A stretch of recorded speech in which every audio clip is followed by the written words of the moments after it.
আমাদের এখন একটা ইন্টারিম গভর্নমেন্ট ফর্ম হবে। আমরা ইন্টারিম সেই গভর্নমেন্টের কার্যকলাপ দেখব এবং পর্যালোচনা করব। আমাদের মূল দাবি একটা নিরপেক্ষ সরকারের অধীনে একটা নিরপেক্ষ নির্বাচনের ব্যবস্থা করা, যাতে করে আমাদের দেশের অপামর জনগণ ভোট দিতে পারে। আমরা যদি সেই ভোটের নিশ্চয়তা পাই, আর খুব বেশি দিন দূরে থাকবে না যে একটা নির্বাচন হবে।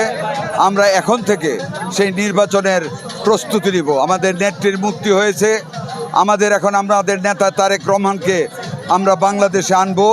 এয়ারপোর্ট থেকে ঢাকা পর্যন্ত জনগণের সয়লাভ করে দেব, তারেক রহমানকে দেশে আনবো। আগামী নির্বাচনের জন্য এখন থেকে আমরা প্রস্তুতি নিব।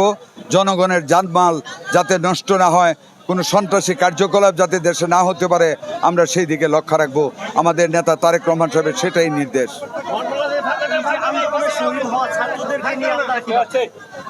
যারা আন্দোলনে শহীদ হয়েছে, আমরা তাদের আত্মার মাগফিরাত কামনা করি। আমরা যদি ক্ষমতায় যাই, ইনশাল্লাহ প্রত্যেকটা শহীদকে যথাযথ শ্রদ্ধা দেখানো হবে, তাদের জন্য শহীদ মিনার করা হবে, তাদের পরিবারের ভরণ পোষণ এবং ক্ষতিপূরণের ব্যবস্থা করা হবে।